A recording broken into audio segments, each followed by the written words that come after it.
Hey, ready to learn to read music today? Hi, I'm Dayna, and this is Dayna's Music Notes.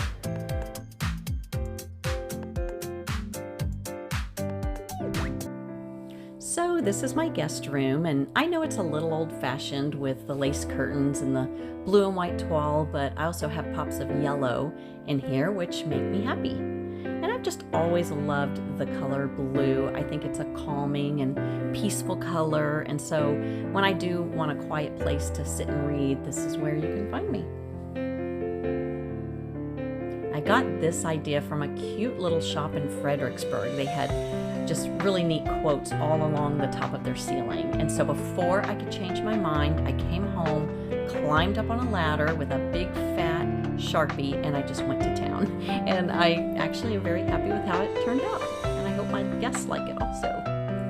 And then last of all, I was watching a decorating and design show and saw this cute idea where you just take a bird bath and make it into a table. I did a mosaic on the inside of some broken plates, and you just add a glass top and, paint it, of course, and there you go. Well, I did finish my chapter, so if you're ready to learn to read music, I'll meet you downstairs in the music room. Let's go.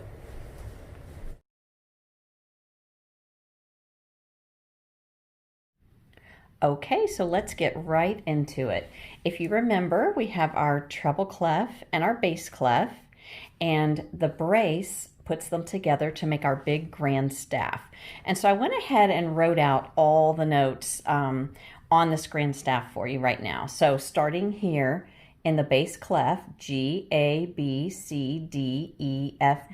But notice it's going from a line, space, line, space. So if you go from a space to a space note, you are skipping a key.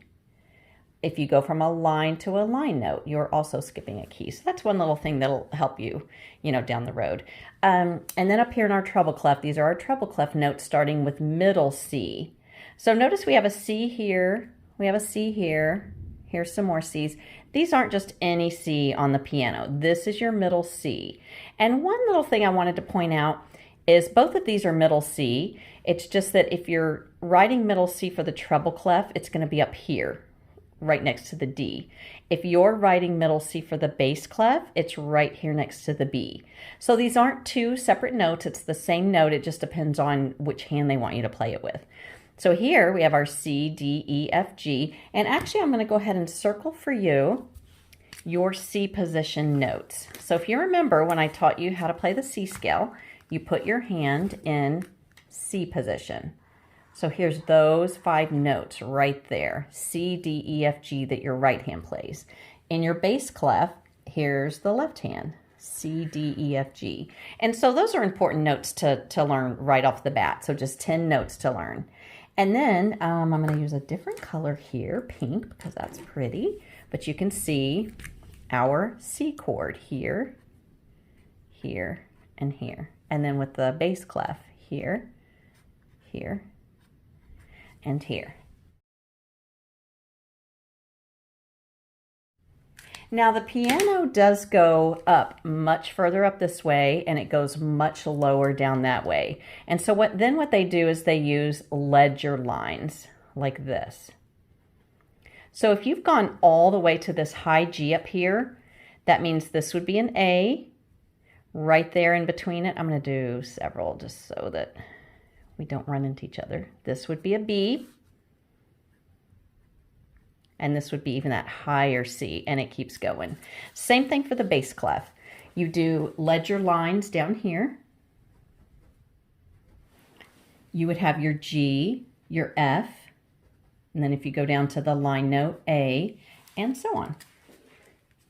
So now I want to teach you some mnemonics that are going to help you remember these notes. So first let's look at the treble clef. So if you spell out the word face, F-A-C-E, I always like to do my notes in black because they always are in black, then there you go. That's an F, that's an A, that's a C, that's an E. And there's other little things you can use too for the lines, like every good boy does fine. But for me, that's just an extra thing to remember. So I always teach my students, if you can just remember the word face for your spaces, then you can figure out what every other note is. That means the note right here in front of the F is an E. Right in between F and G, F and A, you've got a G. What comes between an A and a C? A B. What comes between a C and an E? A D. So there you go. So if you remember the word face for your treble clef, then you can figure that out. Now let's look at the bass clef. So the bass clef, instead of being a word, is a sentence. Now I always taught it as all cows eat grass. But if you like this one better, you can say all cars eat gas. So whatever works for you.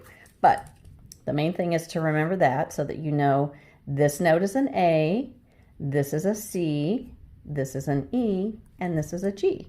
And so same thing with that. If you can just memorize that, all cows eat grass, then you'll know your space notes. And that way you can figure out what all of these line notes are too. Just go right up the row. A, B, C, D, E, F, G. And then one more little thing I wanted to point out is what I taught you quite a while ago is your F line. Remember your F line that runs between the dots. And here's your G, the G line that runs between the curly Q of our treble clef.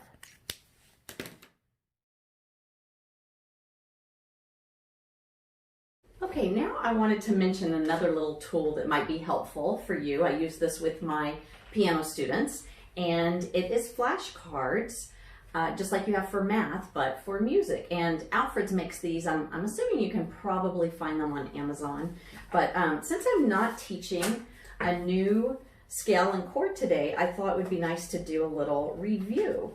So, and what's nice about these cards is just like math flashcards, if there's a problem on front and then the solution is on the back. So if you wanted to use these, you could have your husband, wife, mother, father, child, whoever, call them out to you or show you, and then on the back it'll tell them what it is so they can know whether you're giving the right answer or not.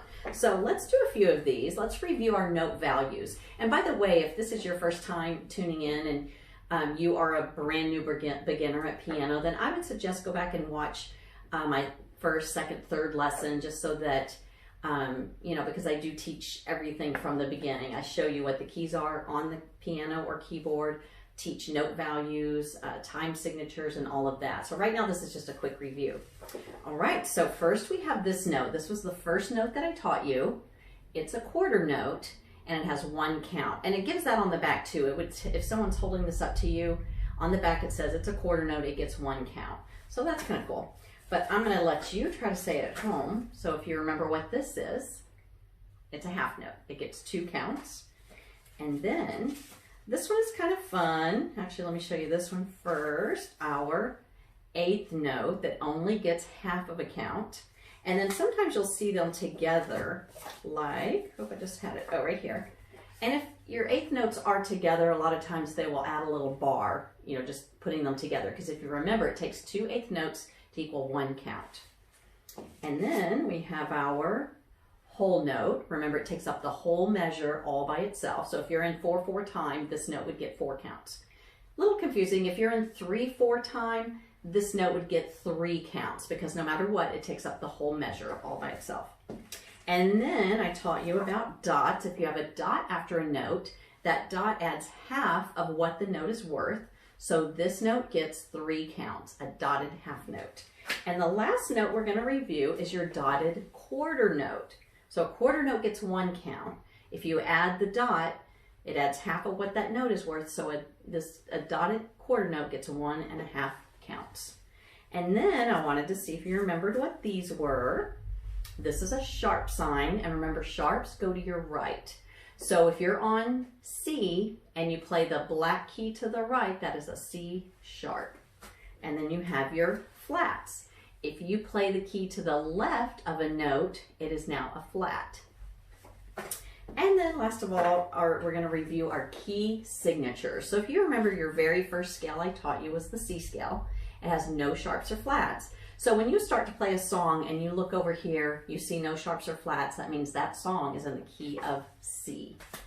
So if we see this in a song, 1 sharp, think about your scale you learned that has 1 sharp. You learned the G scale. So this song would be in the key of G. And then the last one I have to review has 2 sharps. And that was your D scale, has an F sharp and a C sharp. So this song would be in the key of D. And so next we're going to take the note flashcards, since I've just taught you about those, and I'm going to meet you over here at the piano with these.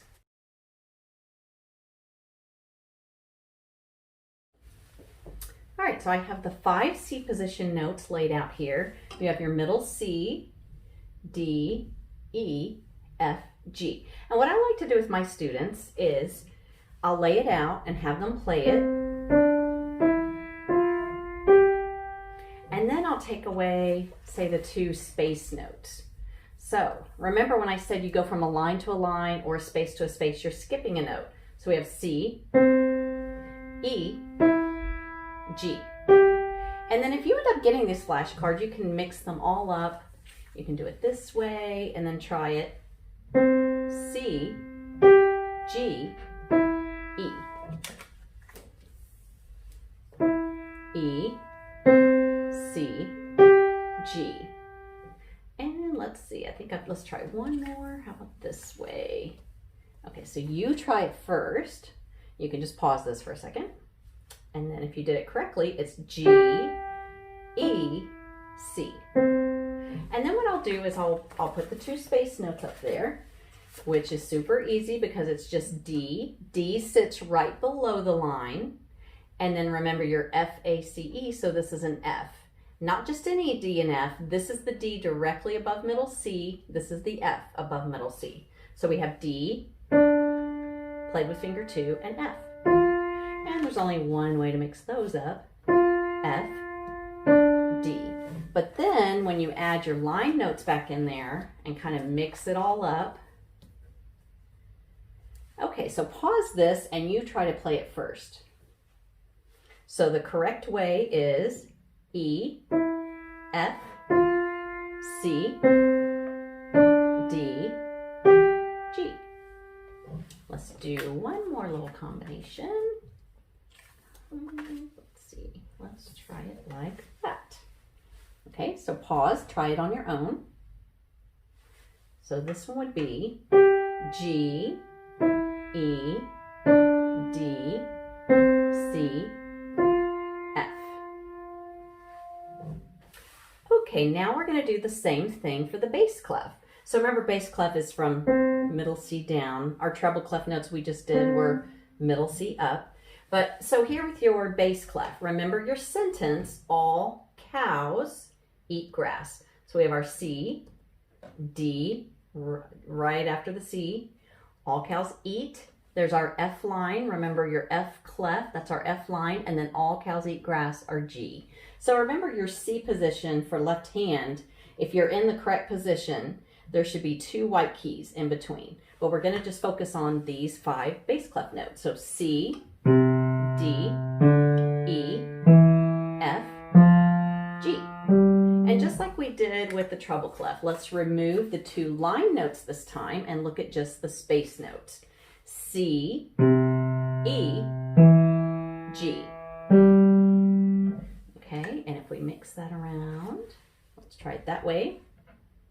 G, C, E.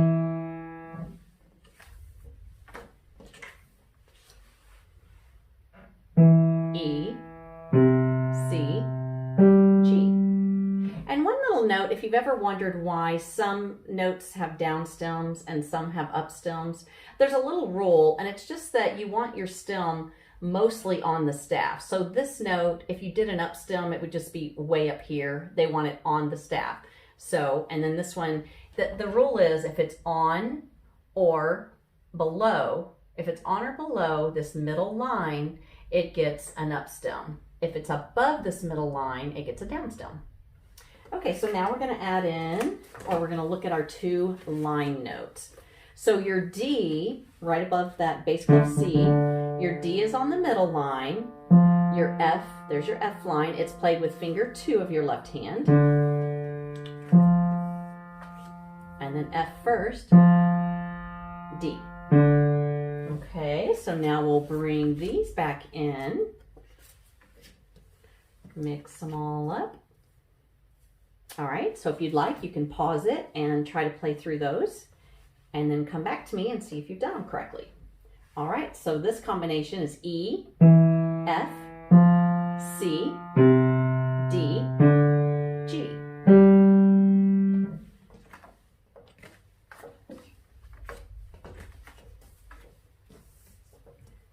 Okay. Oh, I had all my lines, all my spaces together, so we're going to mix it up a little better. Okay, let's try this.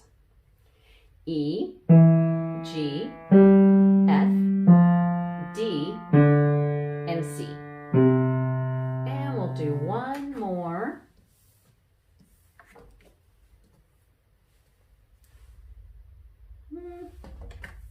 I like mixing them up a little more than that. Okay, let's try. Nope. That. Okay, here we go. G, D, F, E, and C.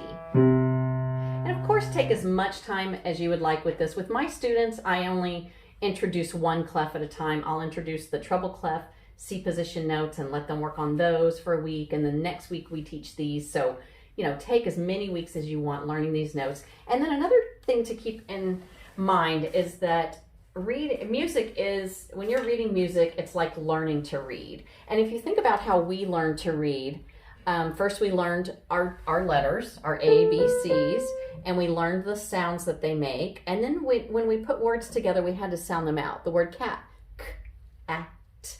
Now you just look at the word cat and you know what it is. And I promise you, if you keep playing and working on your notes, you will just look at this and know it's an E. You'll look at that, know it's a D. You won't have to think about it. You'll look at this, know it's a G. And it will come to you, but it does take practice. Just with anything that you want to get good at. Practice makes perfect. So. All right, so now let's let you read some music with Mary Had a Little Lamb. And in a lesson a while back, I taught you Mary Had a Little Lamb so that you could play the chords with the left hand with it. But now here it is written out on a staff so you can practice playing it, reading the notes. Okay, so your right hand should be in C position. When you play a song, always look here first. Okay, there's no sharps or flats, so it's in the key of C, and we're in 4/4 time. So each one of these measures is going to get 4 counts.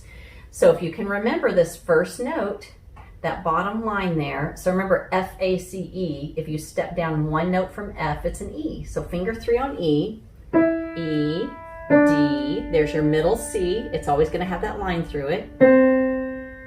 Back to E, we're going to do 3 of those in a row. Then step down one note to your D. Back to E. And remember I said when you go from a line to a line, you're skipping the note in between. So E, G. Back to your E. 4 E's in a row. Step down to your D. There's our whole note. 2, 3, 4, and whenever you see a double bar line, that just means that's the end of the song. Okay, so now I'm going to add in our chords with the left hand. So I just wanted to show you, so if you can see how all of these notes line up together, then they're going to be played at the same time. Now notice I'm keeping these as whole notes. It kind of looks like a little snowman. When you build your chord, you've got a little snowman there going, your triads. And so you're going to just hold this through the whole measure while this keeps playing. Okay, so let's try it. C chord on the bottom, E on top. Now, rather than playing that chord again, I like the sound of it just holding out. And if you remember in another lesson, I taught you that whenever you have a line like this, to the same exact note or chord, it just means to keep holding that. So we're going to hold this chord through both measures, okay? Here's where we're going to change to our chord, and I'm actually going to teach you a new chord. So when I had you play this the other day, you played it as a G chord, but I'm going to play what is called a G7. All right, so let me write that out. It's That's going to be your... Okay, so our C chord progression that I was talking about, this is your normal one, goes to G, but a G7 would be like this. So instead of playing B, D, G, you play B, F, G. It just gives it a little bit of a different sound. I'm going to show you with my right hand. Okay, so you've got a G chord, which is a first, third, and fifth tone. But if you add a seventh tone, 1, 2, 3, 4, 5, 6, 7, so that seventh note, that makes it a G7. So, but rather than play it like this, you get rid of the D, you put your G on top. So there's your G7. I know that's a little confusing, and so this song just sounds better doing a G7. So there we go. All right, so let's try that together. Here's your G7 and your D. Now we're going to change back to the C chord. And I'm going to write that in really quick. Tie that together.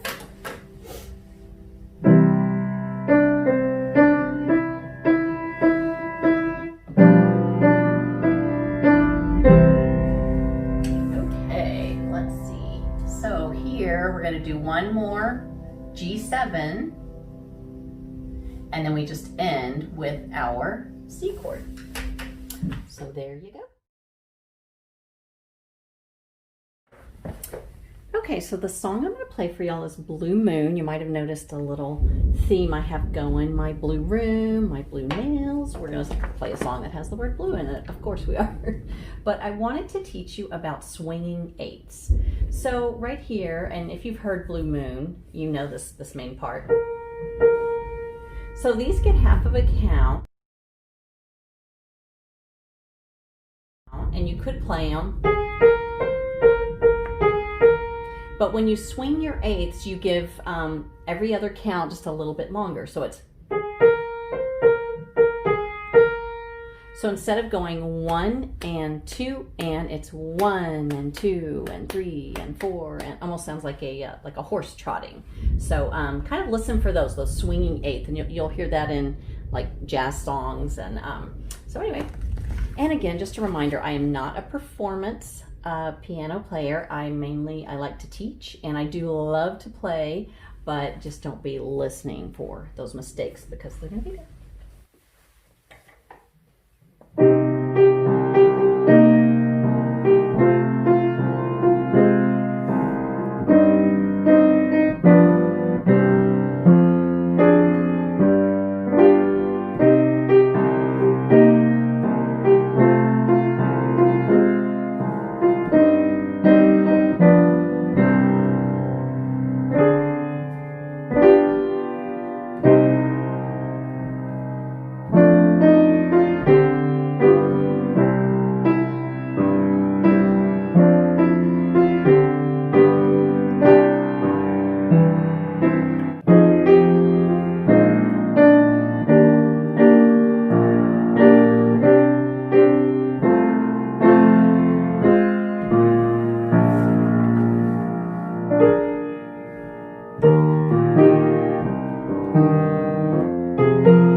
and thank you so much for joining me today. If you do have any questions at all about reading music or anything that I've said, please drop a comment below.